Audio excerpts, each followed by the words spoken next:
Dahil duha ka anghel didto sa langit, ug ang isa kanunay nga nagapahulay, samtang ang isa kanunay nga gabalik-balik gikan sa langit padulong sa kalibutan ug gikan sa kalibutan padulong sa langit.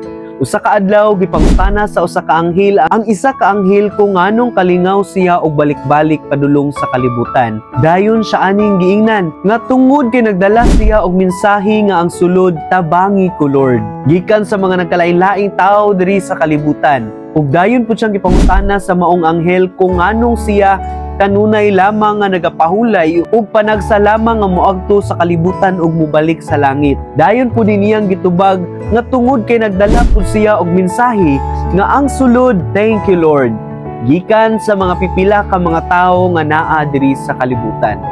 Well, you know what mga amiga, mga amigo, usa lamang kadto kasambingay aron mapahinumduman ta nga diri sa kalibutan karon mas daghan pa ang mga tawo nga moampo lang kay naay pangayoon kaysa moampo kay magpasalamat sa iyaha. Walay sayop o sala sa pagpangayo diha sa atong langitnon ug mapinanggaon nga amahan. Apan dili ba mas nindot kung kanunay po nato siyang pasalamatan bisan sa mga ginagmayng butang nga atong naangkon.